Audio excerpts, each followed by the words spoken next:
The fluorescent hum of the office usually felt like a second heartbeat, a steady rhythm to the symphony of my code. At 35, I, Robert, was at the absolute peak. Lead engineer at Synapse Tech, a name whispered with reverence in the hallowed halls of Silicon Valley. My days were a blur of intricate algorithms, groundbreaking prototypes, and the intoxicating pursuit of the next big innovation. My life, like the most elegant software, was meticulously planned, optimized for peak performance. Long hours, necessary, missed dinners, a small price for global impact. My wife, Emily, a brilliant graphic designer in her own right, understood, or so I believed. Our minimalist home, all clean lines and muted tones, was a testament to our shared ambition, a quiet sanctuary from the digital roar. Tonight, however, the familiar drive home felt off. Not the usual pleasant anticipation of a quiet evening with Emily, but a subtle, almost imperceptible dissonance. I chalked it up to fatigue. We'd just shipped the Quantum Mesh update, a project that had consumed my life for the past 18 months. I was running on fumes, sustained by lukewarm coffee and the sheer adrenaline of creation. I pulled into our driveway, the sleek, glass-paneled facade of our house reflecting the twilight sky. The smart lights, programmed to Emily's schedule, glowed a soft amber. She was home, probably sketching, lost in her own world of vectors and pixels. I stepped inside, the cool air conditioning a welcome relief. "Emily, I'm home." My voice echoed slightly in the open-plan living space. No immediate reply. Typical. When Emily was in the zone, she was as unreachable as a server offline. I kicked off my shoes, tossing my keys onto the polished concrete console table. My phone, however, was stubbornly clinging to 5% battery. "Damn it," I muttered, heading towards our bedroom. I needed my fast charger, the one that usually lived on Emily's nightstand. She always kept it there, a testament to her hyper-organized nature. The bedroom was dimly lit, the only light coming from the faint glow of the city through the floor-to-ceiling windows. Emily's side of the bed was neat, a stack of design magazines precisely aligned on her nightstand. I reached for the charger, my fingers brushing against the cool ceramic lamp base, then something else. Something thin, legal-sized, tucked deep into the drawer, almost hidden beneath a pile of delicate scarves. Curiosity, a foreign, unwelcome intruder, pricked at me. Emily was incredibly private. She respected my space, and I, hers. But this wasn't like her to stash anything so deliberately. It felt out of place, a corrupted file in our perfectly ordered system. My hand hesitated, then, overriding my usual respect for privacy, my fingers closed around the edge of the envelope. It felt crisp, official. I pulled it out, slowly, my breath catching in my throat. It was plain, stark white, with no return address. Just a window revealing two names, my name and Emily's. My gaze dropped to the bold, black text printed clearly in the center. The words, so mundane in their legal formality, yet so utterly impossible in context, screamed back at me. Petition for dissolution of marriage. The world tilted. The meticulously planned structure of my life, the stable framework of my marriage, the very ground beneath my feet, dissolved into static. My perfectly engineered existence, every line of code, every successful project, every assumption I held dear, suddenly spiraled into chaos. My fingers went numb, the paper threatening to slip from my grasp. I stared at the words, willing them to rearrange, to form something else, a bill, a misdelivered flyer, anything but this. But they remained, stark and unyielding. Each letter a brutal, undeniable fact. Dissolution. Marriage. Emily. My wife. This wasn't just a document, it was a detonation. A silent explosion that had somehow been building right under my nose, completely undetectable, a ghost in my own machine.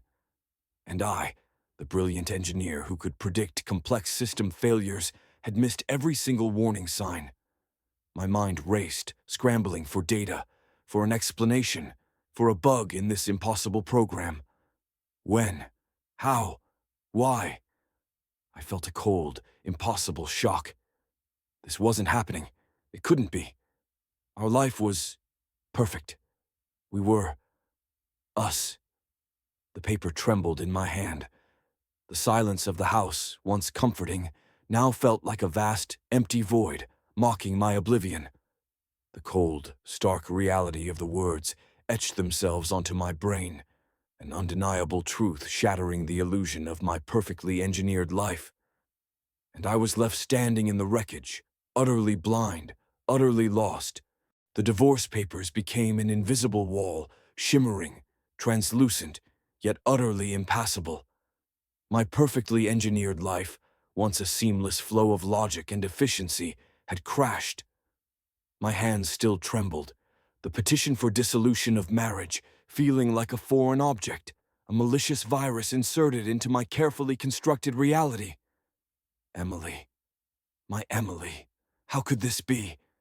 She was in the living room, sketching on her tablet, completely oblivious to the earthquake I had just discovered. Or was she? Was this placid facade a calculated performance? A chill snaked down my spine. I tucked the envelope back into her drawer, my movements precise, mechanical. The immediate shock gave way to a cold, analytical resolve. I was an engineer. This was a problem, a complex system failure, and I would debug it. My investigation began covertly. I started replaying conversations in my head, a desperate, frantic search for corrupted data. What had I missed? What warning signs had I dismissed as background noise? I remembered Emily's withdrawn silences, once interpreted as her being in the zone with her design work, now seemed pregnant with unspoken grievances. Her frequent sighs, which I'd attributed to a long day, now echoed with suppressed frustration. I started small. I watched her. Every interaction, every fleeting expression. When I walked into a room, her smile, once bright and welcoming, now seemed to falter, a momentary hesitation before it fully formed. She'd answer my questions politely, but her eyes, those beautiful, expressive eyes, held a distant, guarded look I hadn't noticed before. It was like looking at a high-res image that, upon closer inspection, revealed countless tiny imperfections. My mind, accustomed to logical progressions, began to process emotional data. I remembered the little things, the way she'd suggest a movie night, and I'd say, "Maybe next week, honey. This server migration is critical." The pottery class she wanted to take, and I'd responded, "Sounds great. You go ahead. I'm swamped with the new AI module." Our shared passion for hiking, slowly replaced by my solitary runs while she stayed home, reading. I'd always assumed she understood, that my dedication to work was for us, for our future, for the comfortable life we enjoyed. The chilling realization began to form. I hadn't just been busy, I had been profoundly emotionally absent. The weight of that realization pressed down on me, heavy and suffocating. I had dismissed her anxieties as irrational, her needs as secondary to my deadlines. I had prioritized work above all else, placing my career on a pedestal, oblivious to the fact that it was casting a long, cold shadow over my marriage. I was a brilliant engineer, but a tragically flawed husband. The software I had built for success was missing crucial human parameters. But emotional neglect, while devastating, felt like a slow poison, not a sudden, explosive break. There had to be something more. A catalyst, a trigger. My debugging process continued, growing more desperate. One evening, Emily left her old MacBook Pro open on the kitchen counter, logged into her cloud storage. My heart hammered. This felt wrong, a violation of trust, but the stakes were too high. I had to know. I clicked on her photos folder, my fingers trembling. Years of memories flashed by, our wedding, vacations, lazy Sundays. I scrolled quickly, searching for anything amiss. Then I saw them. A series of candid shots, taken over the past few months. My blood ran cold. They were of me. Not just me, but me with Sarah. Sarah Chen, our brilliant, ambitious junior engineer. The photos weren't posed. They were raw, unfiltered snapshots.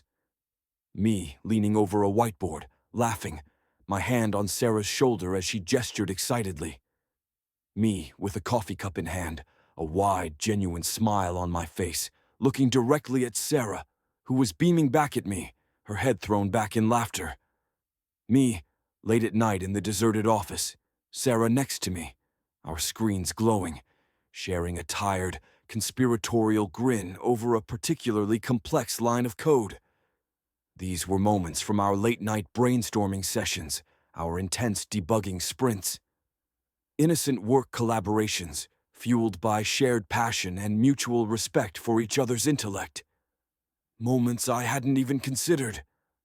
My interactions with Sarah were purely professional, exhilarating in their intellectual challenge, but utterly devoid of any romantic undertones. She was sharp, witty, and incredibly good at her job. We were a formidable team. But as I looked at the photos through Emily's eyes, a horrifying, gut-wrenching understanding dawned. The angles, the expressions, the casual intimacy of shared laughter, of late nights, of subtle physical proximity. It wasn't hard to imagine how someone, feeling neglected and insecure, might interpret these. To her, they wouldn't look innocent. They would look like a betrayal, a deeper, romantic betrayal. My aha moment was a sickening punch to the gut. The pieces clicked into place with brutal clarity, forming a picture far more devastating than I had anticipated. The withdrawn silences, the subtle distance, the sudden bursts of irritability. It all made sense. Emily hadn't just felt ignored. She had felt replaced. She believed I was having an affair with Sarah. The chasm between us wasn't just built on my failures, on my emotional neglect, on my tunnel vision for work. It was built on a painful, agonizing misinterpretation, a fundamental miscommunication that had festered in the dark corners of her mind, unseen and unaddressed by me. My technological prowess, my ability to untangle the most complex code, meant nothing in the face of this emotional disconnect. I had optimized my external world, but left my internal one in shambles. I closed the laptop, my heart pounding in my ears. The raw guilt that washed over me was overwhelming. I had been so blind, so utterly self-absorbed. My wife, my partner, the woman I loved, had been suffering in silence, building a case against me based on evidence that, while circumstantial, was damningly convincing from her perspective. And I, the brilliant engineer, had been too busy chasing pixels and processing power to notice the human being slowly breaking beside me. The divorce papers, once a cold, impossible shock, now felt like a brutal, yet logical consequence. I had engineered this disaster myself, line by emotional line, through my absence, through my dismissal, and through my utter failure to see beyond the screen. The task ahead was no longer about debugging a system. It was about rebuilding a foundation, brick by painful brick, if it wasn't already too late. The petition for dissolution of marriage still haunted my peripheral vision, even after I'd carefully, almost reverently, placed it back in Emily's drawer. The cold shock had morphed into a chilling certainty. Emily believed I was having an affair with Sarah.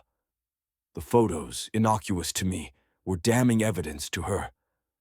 My profound emotional absence had created the fertile ground for this devastating misinterpretation to take root.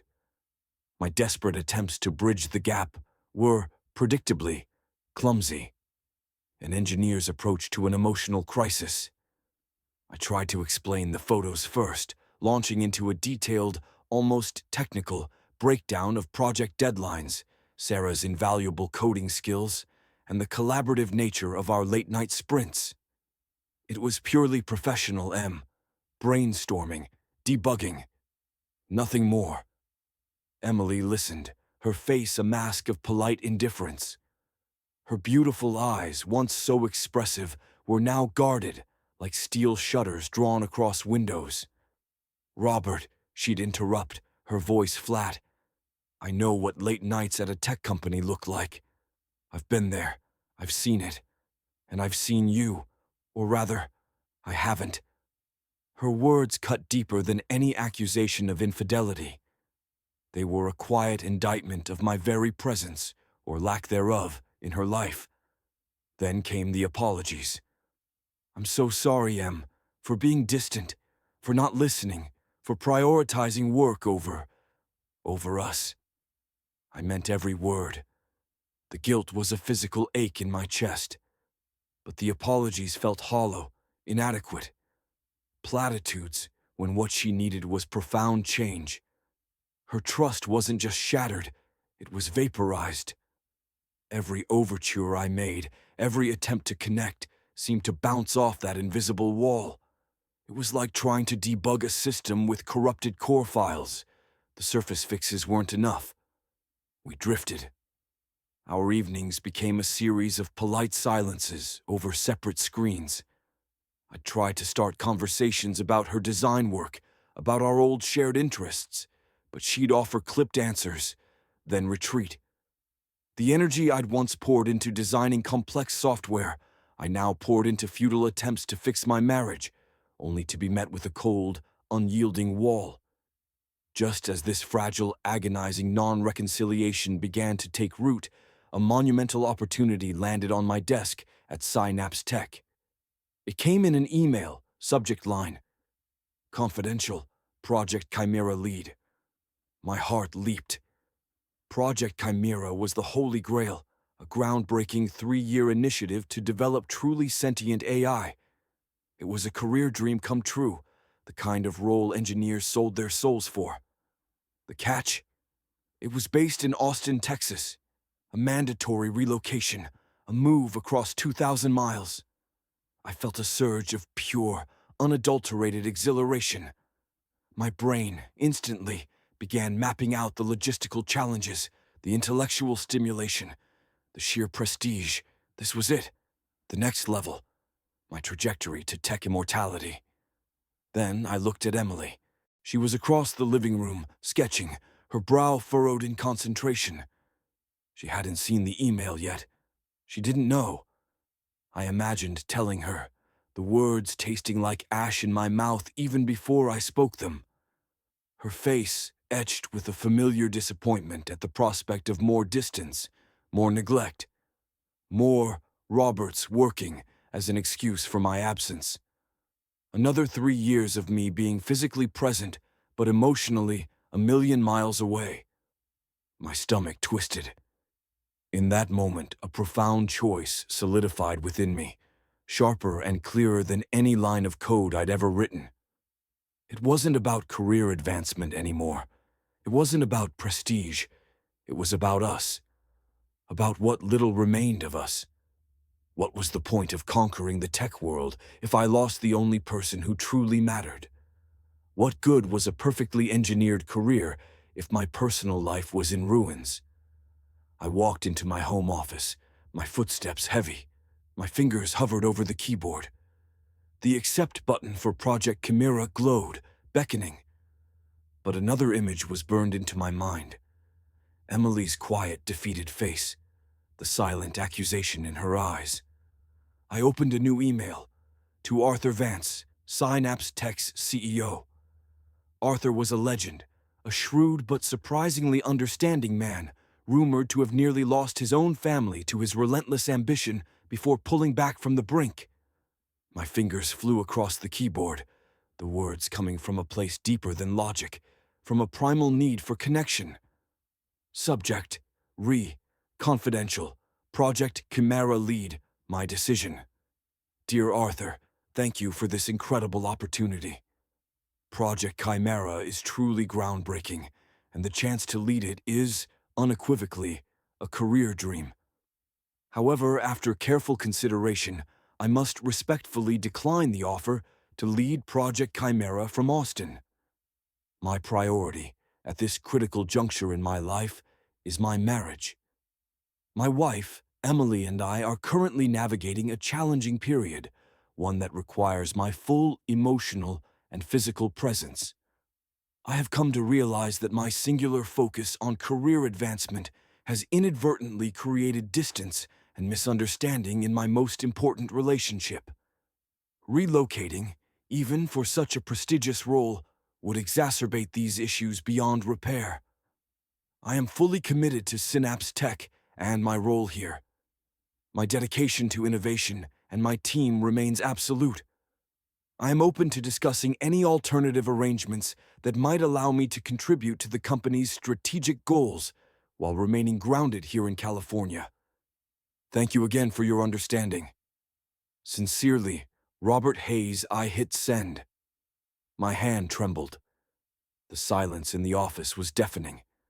I had just walked away from the biggest opportunity of my life, for my wife, for us. It felt terrifying and profoundly, strangely, liberating. An hour later, my phone buzzed. Arthur Vance. Robert, his voice was deeper than usual, no nonsense. I got your email. Are you serious about this? Completely, Arthur, I said, my voice steady, surprising even myself. A long pause. I braced myself for the axe, dismissal, demotion. Robert, he finally said, his voice softening slightly. I understand. More than you know.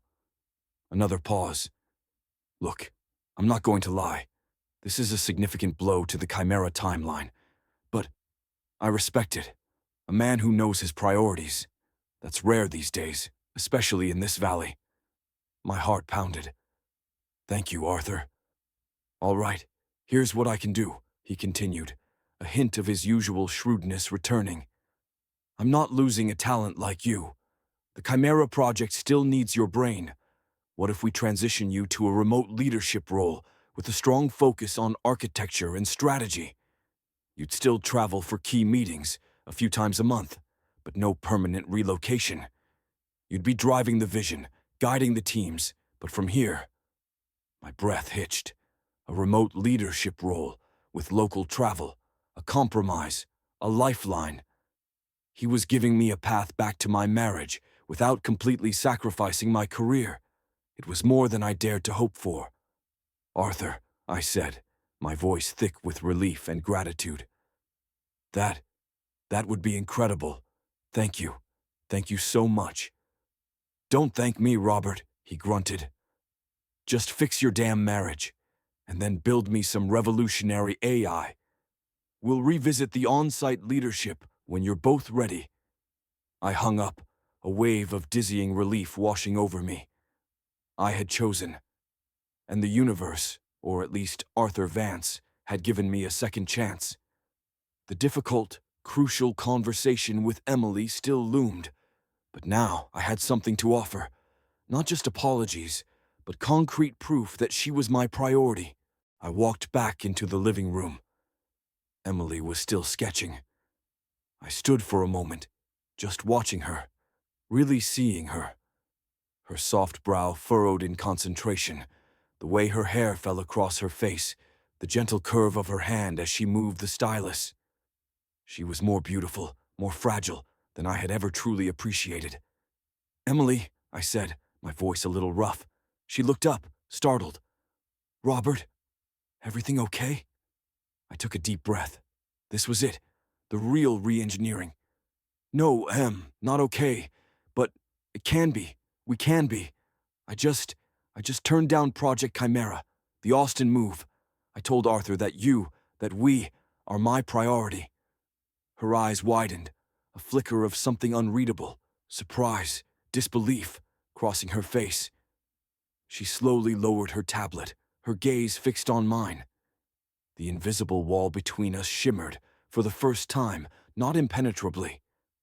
And I knew, with every fiber of my being, that this was just the beginning of rebuilding.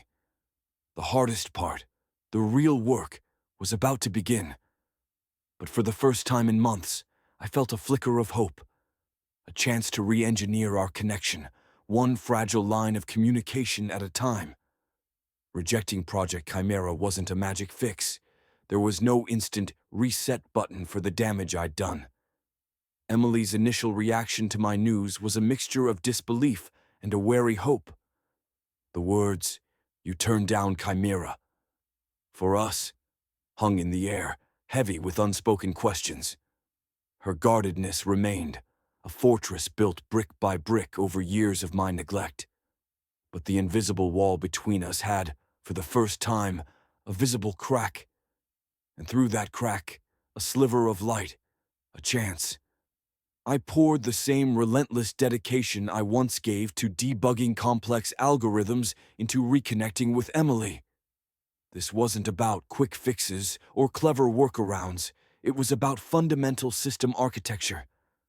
I started by showing up, truly showing up. My new remote role at Synapse Tech, though still demanding, gave me the flexibility I desperately needed. I was no longer chained to the office until midnight. I joined her for evening art classes at the community center, something she'd always wanted to do together. My attempts at sketching were comically bad. My engineer's hands, used to precise lines and cold logic, struggled with the fluidity of charcoal and the chaos of color. But Emily laughed, a genuine unforced sound that sent a jolt of warmth through me. She'd gently guide my hand, her fingers brushing mine, and for the first time in ages, the contact felt less like accidental proximity and more like a tender connection. I cooked dinner, every night, from scratch. My culinary skills, previously limited to microwaving leftovers, developed rapidly. I messed up often, burnt garlic and undercooked chicken becoming common occurrences, but Emily would offer patient tips, sometimes even joining me in the kitchen, her presence a quiet, comforting hum. It wasn't about the food, it was about the shared space, the shared time, the simple act of creating something together. And I listened, truly listened. Not just passively hearing words while my mind raced through code, but actively engaging, asking follow-up questions, remembering details. I learned about the petty politics at her design firm, the frustrating client revisions, the joy she found in a perfectly balanced color palette. I listened to her fears, fears about her aging parents, fears about our uncertain future, fears that I would eventually revert to my old ways. It was painful sometimes to hear the depth of her anxieties, the raw vulnerability she laid bare. But with each shared confession, a tiny piece of the invisible wall crumbled. We started marriage counseling. It was arduous. Weeks turned into months of uncomfortable silences, suppressed anger, and raw, tearful confessions. Dr. Evans, our therapist, was a no-nonsense woman with kind eyes and a knack for cutting through my logical deflections. She forced us to confront years of unspoken resentments. Emily articulated the crushing loneliness, the feeling of being a trophy wife to my ambition, the gradual erosion of her self-worth. I, in turn, confessed my blindness, my inability to see beyond my own ego, my deep-seated fear of failure that had driven me to seek validation only in my work. One session, Emily broke down, tears streaming down her face as she described finding the photos of me and Sarah. "It wasn't just the pictures, Robert," she sobbed. "It was everything else that led to me even looking for them. The empty bed, the late-night texts you never explained, the way you looked at your screen more than you looked at me." The pain in her voice was a searing indictment.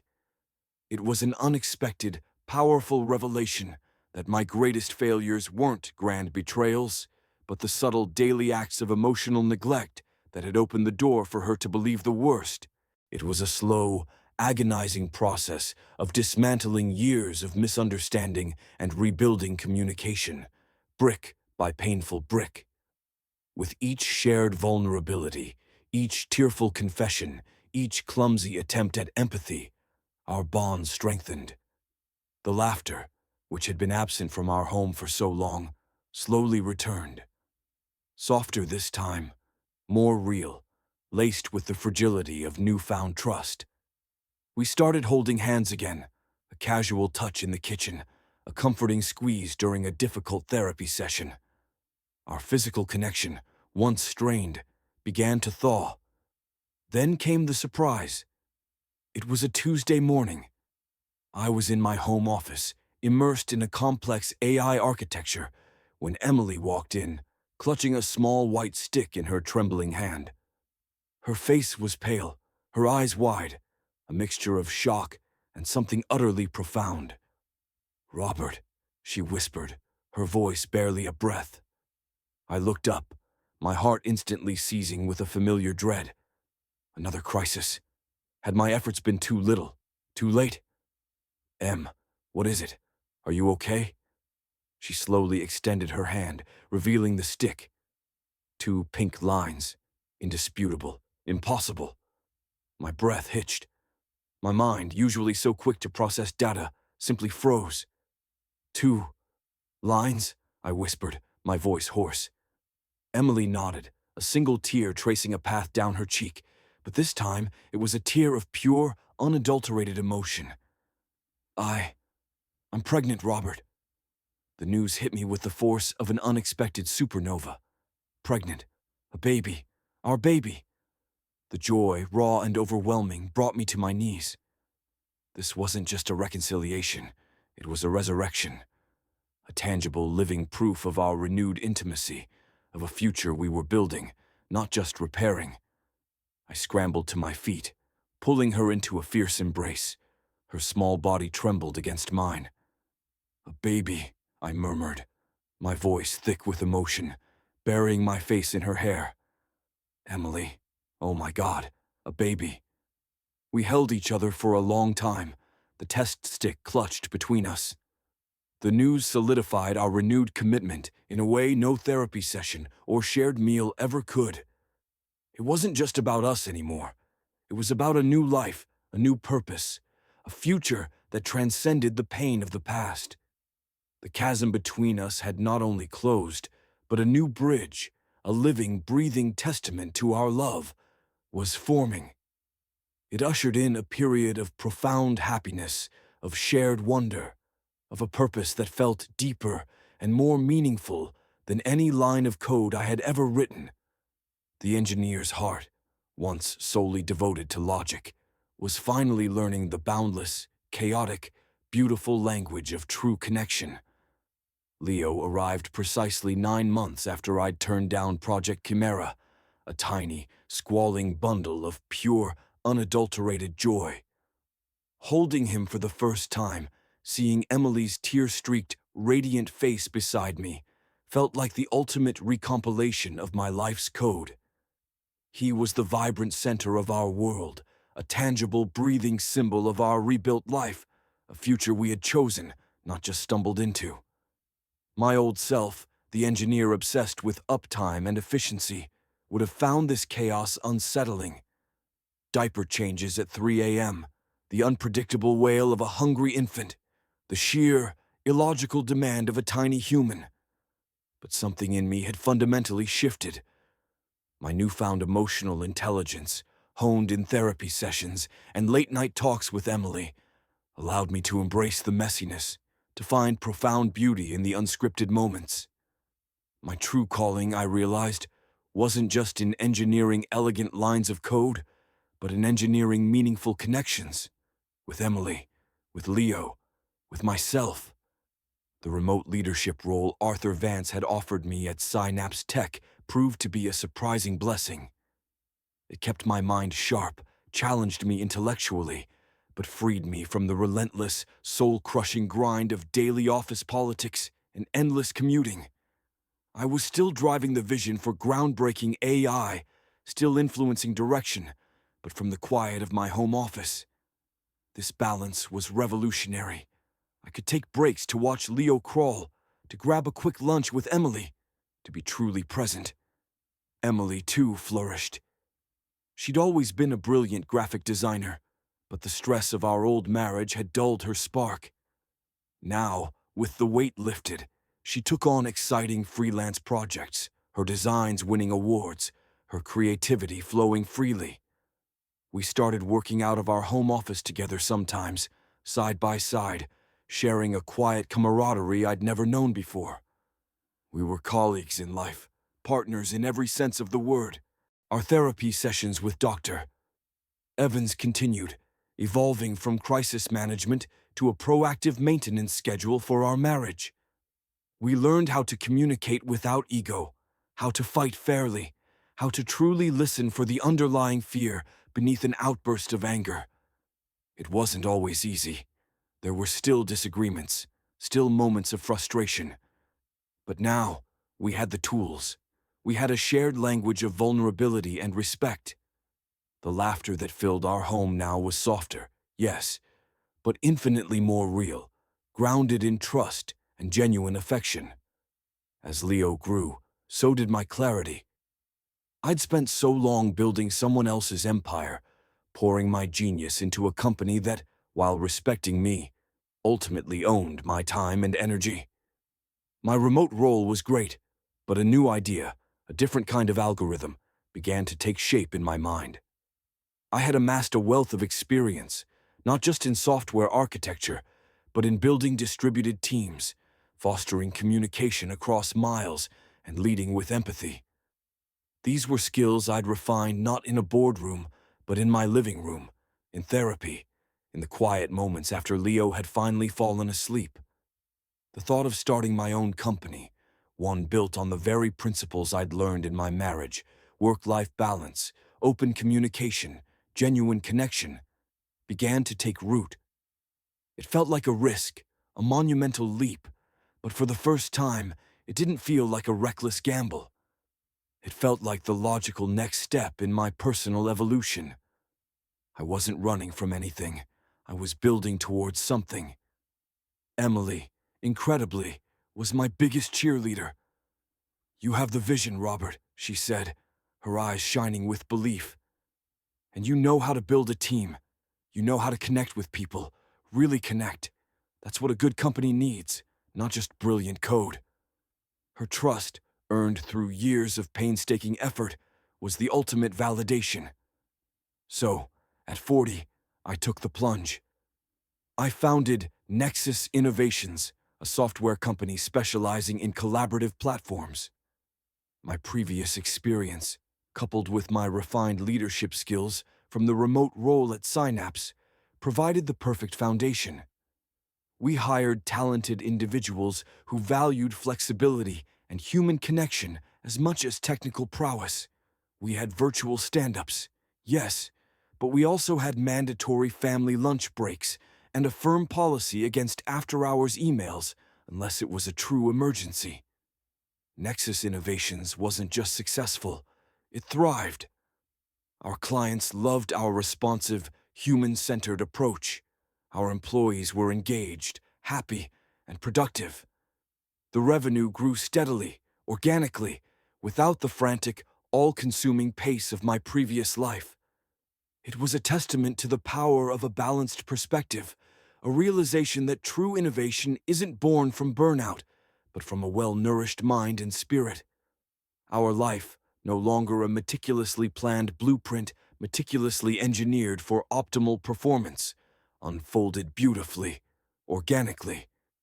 It was a complex adaptive system, constantly evolving, sometimes messy, but always anchored by love and mutual respect.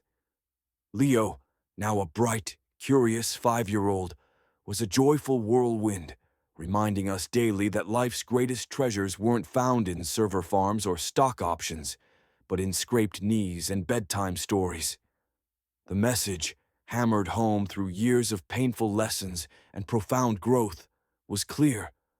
A relationship's strength isn't measured by its lack of conflict, but by the willingness to confront deep issues, to truly understand each other's unspoken needs and fears, and to prioritize love and connection above all else, even a dream career.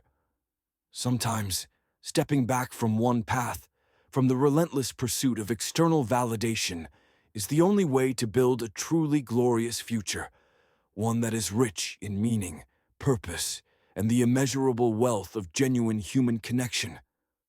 I had learned that the most complex and rewarding system I would ever build wasn't an AI, but my own life, hand in hand with the woman I loved and the son who taught me what truly mattered.